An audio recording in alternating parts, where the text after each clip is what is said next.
Hello, hello, English learners. Welcome back to the English Under the Bed podcast, your warm little corner of the internet where we learn real English through real conversations. I'm Amber.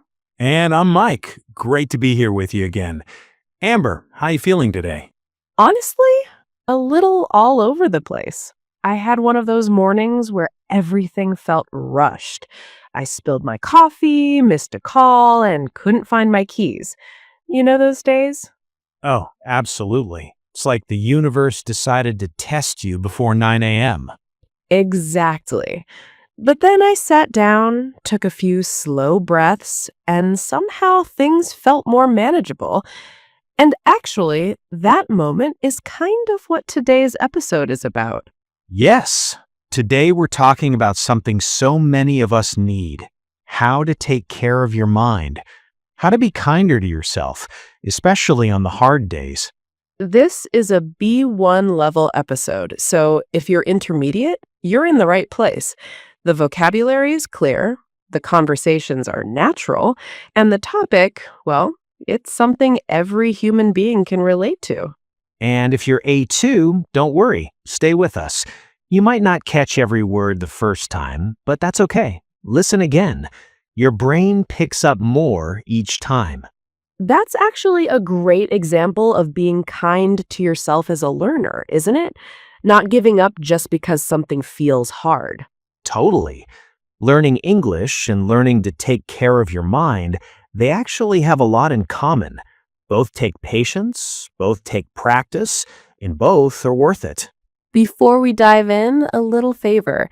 If this podcast helps you feel more confident in English or just a little less alone, please hit like, leave a comment, and share it with someone who might need it today. We really do read your comments. And speaking of which, we'd love to know, where are you listening from right now and how are you feeling today? Just one sentence in the comments. It can be in English or your own language. We don't mind. Last week, someone wrote, "I'm in Mexico and I'm tired, but I'm trying." That really stayed with me. Me too, because that's exactly the spirit of today's episode. Tired, but trying. That's enough. So we also have a word tour at the end of today's episode, where we slow things down and look at some really useful words and phrases from our conversation. These are words you can actually use in your daily life, when you're journaling, talking to a friend, or just thinking things through in English. All right, let's get into it. Let's go. So, Mike, let's start with something I've been thinking about a lot lately, the idea of being your own worst critic, Oh, that hits close to home. right? Like, imagine if you talk to your best friend the way you sometimes talk to yourself. That's such a good point. If my friend made a mistake at work and I said, "Wow, you are so incompetent. Why do you always mess things up?" That friendship would be over. Immediately over. But we say things like that to ourselves all the time, and we don't even notice. I used to have this habit, and I think a lot of people can relate, where every night before bed, my brain would do a little replay of everything I did wrong that day. Like a highlight reel of your worst moments. Exactly. Said the wrong thing in a meeting, forgot to reply to a message, ate too much sugar, and my brain would just dwell on each one. Dwell on. That's a great phrase. It means to keep thinking about something, usually something negative, for a long time. You stay inside that thought instead of moving through it. And the longer you dwell on something, the bigger it feels. A small mistake starts to feel like proof that you're a failure. That inner critic can be really loud, can't it? So loud. And the tricky thing is, it sounds like your own voice, so you think it's the truth. But it's not the truth. It's just a habit, a thought pattern. And thought patterns can be changed. That's actually something a friend told me once. She said, you don't have to believe every thought you think. I love that. Your brain produces thousands of thoughts a day. Not all of them are facts. So how do you deal with that inner critic? What works for you, Amber? For me, the first step was just noticing it, like catching myself in the middle of a negative spiral and saying, okay, wait, is this actually true or is this just my brain being dramatic?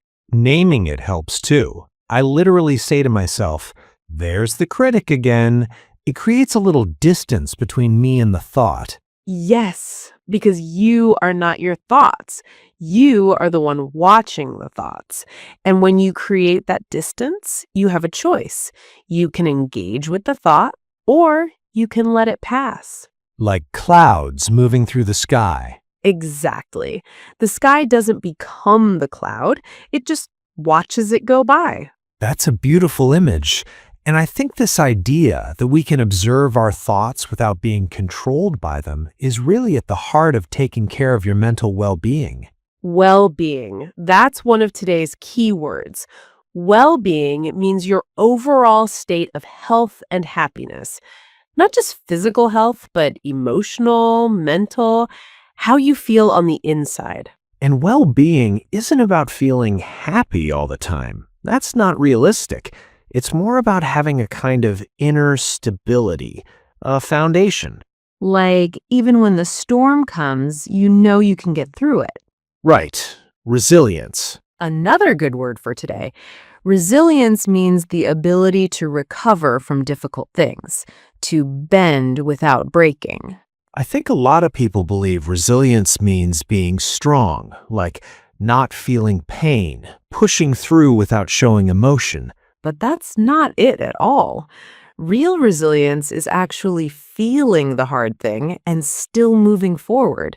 Slowly, maybe, imperfectly, but forward. So, idea number one for today, the way you speak to yourself matters enormously. You can start to build better mental well-being by noticing your inner critic and choosing not to always believe it. And by practicing a little self-compassion, being as gentle with yourself as you would be with a good friend. Okay, let's talk about something else that really affects how we feel. Comparison. Oh no. Here we go. I know, but we have to talk about it because in the age of social media, comparison is everywhere. All the time. You open your phone, and within 30 seconds, you've seen someone's perfect holiday, someone's promotion, someone's beautiful home renovation. And suddenly your own life feels very beige. Beige.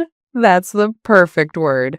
Not bad, just gray and flat and ordinary. And the dangerous thing about comparison is that it's never fair.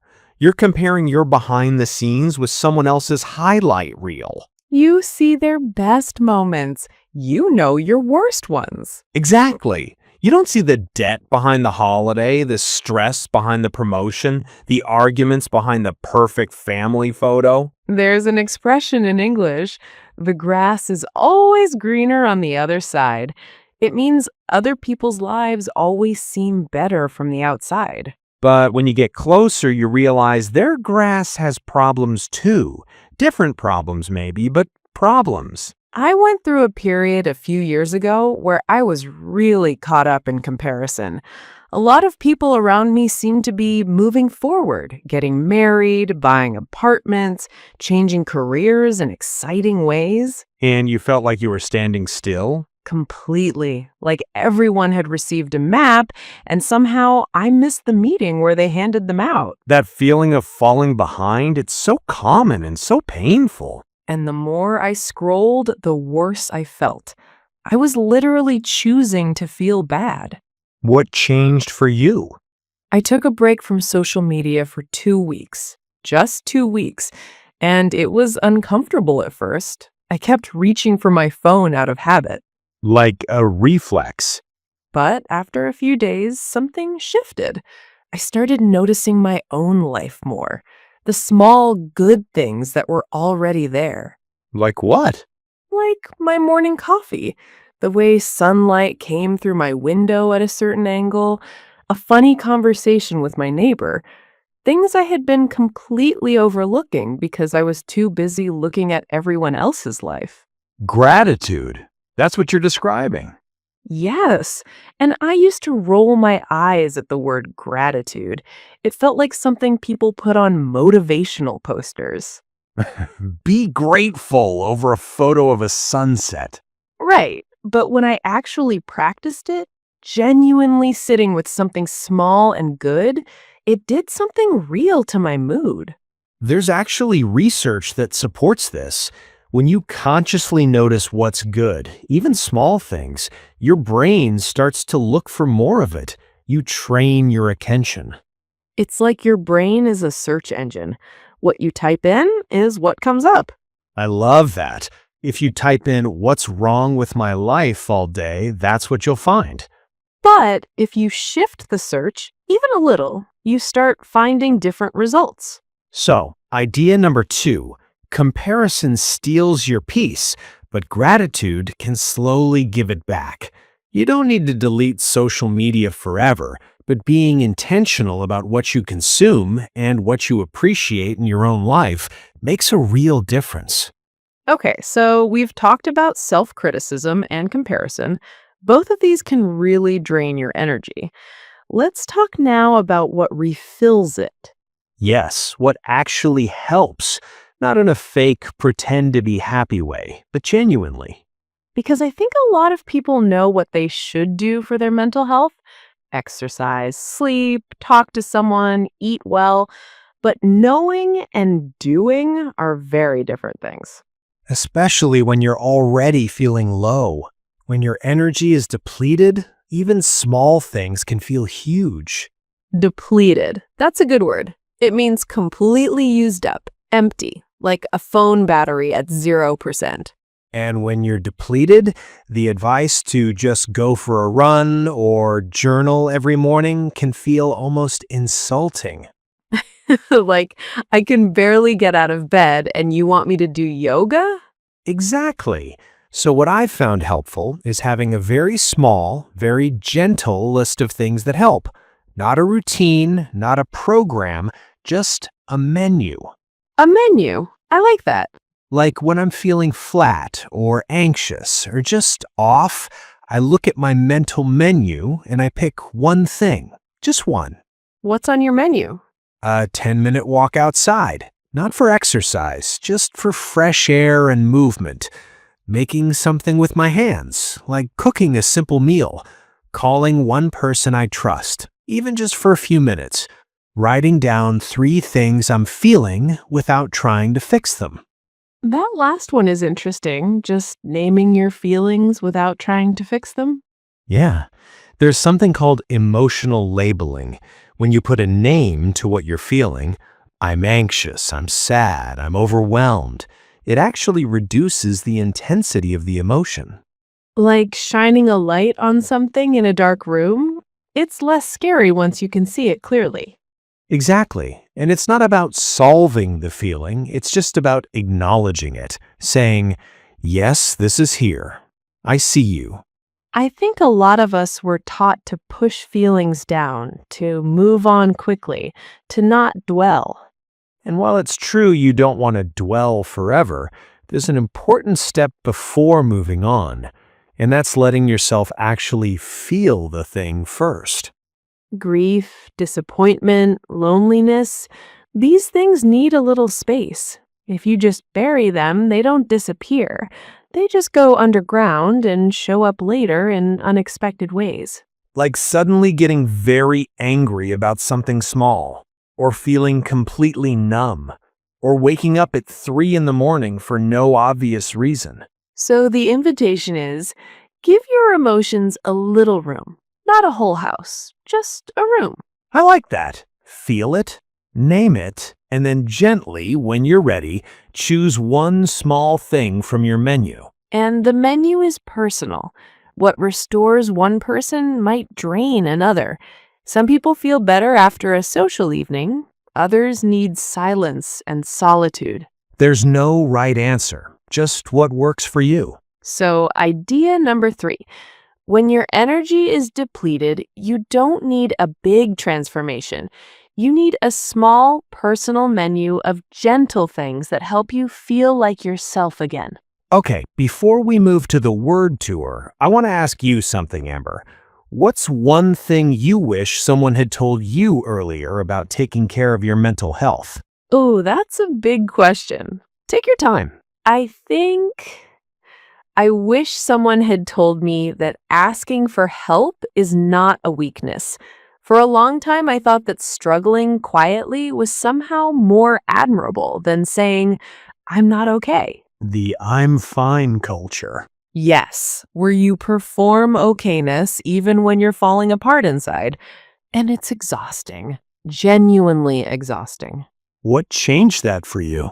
I finally told a close friend what I was actually going through, and her reaction wasn't pity or judgment. She just said, I had no idea. I'm so glad you told me. And that probably made you feel less alone. Immediately less alone. Like the weight halved just by saying the words out loud to another person. There's real power in being witnessed, in having someone say, I hear you, I see you, you're not making this up. And you don't need a therapist for that, though therapy is wonderful if it's accessible to you. Sometimes it's just a friend, a family member, a trusted colleague. Even writing it down in a journal, in a note on your phone, can give that same feeling of being witnessed, like you're saying to yourself, what I feel is real, and it matters. What about you, Mike? What do you wish you'd known earlier? I wish I'd known that you can't think your way out of every difficult emotion. I used to try to logic my way through sadness or anxiety, telling myself reasons why I shouldn't feel bad. I have no reason to feel this way trap. Exactly. And feelings don't respond to logic. They respond to kindness, time, movement, connection. You have to feel your way through, not just think your way through. Exactly that. And once I stopped fighting my feelings and started just sitting with them a bit, things got easier. Not immediately, but gradually. Gradually, slowly, over time. That's such an important word when it comes to mental well-being. Nothing happens overnight, but small, consistent acts of care do add up. Like drops of water filling a glass. One drop doesn't seem like much, but eventually the glass is full. That's a lovely image to close this section with. Okay, let's do the word tour. We've used some really useful words and phrases today. Let's slow down and make sure they really stick. First up, well-being. Well-being means your overall state of health, happiness, and comfort, especially on the inside. It includes your emotional and mental state, not just your physical health. For example, regular sleep and social connection are important for your well-being. Or, she started a new job and it really improved her well-being. Next, resilience. Resilience is the ability to recover from hard or difficult situations. It doesn't mean you don't feel pain. It means you can move through it and come out the other side. For example, children who feel loved tend to develop strong resilience. Or, it takes resilience to keep going after a big setback. Next phrase, dwell on. To dwell on something means to keep thinking about it for a long time, usually something negative or painful. You stay stuck in the thought instead of moving forward. For example, try not to dwell on the past. Focus on what you can do now. Or, he kept dwelling on the argument instead of letting it go. Next, depleted. Depleted means completely used up or empty. When you feel emotionally depleted, your energy and motivation are gone. For example, after months of overworking, she felt completely depleted. Or, a good night's sleep helped him feel less depleted. Next phrase, emotional labeling. Emotional labeling means putting a name to what you're feeling. Research shows that naming an emotion, I feel anxious, I feel disappointed, can actually reduce its power over you.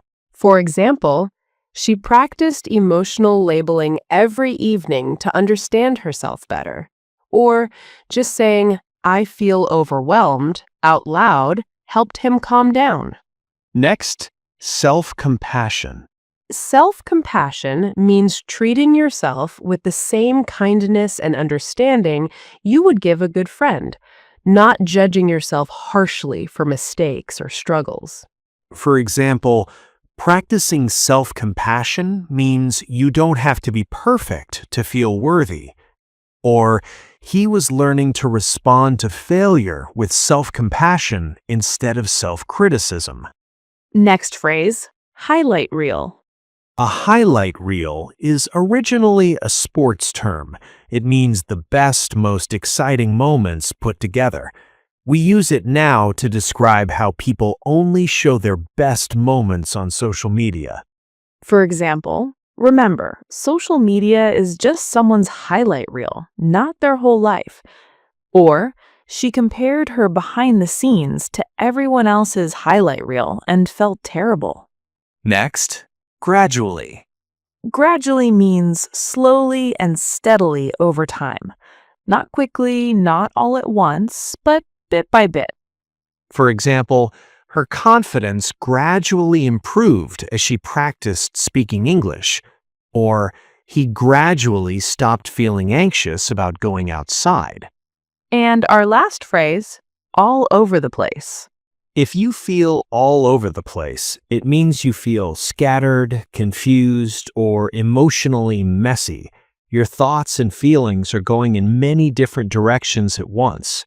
For example, I haven't been sleeping well and I feel completely all over the place. Or, her emotions were all over the place after the big news.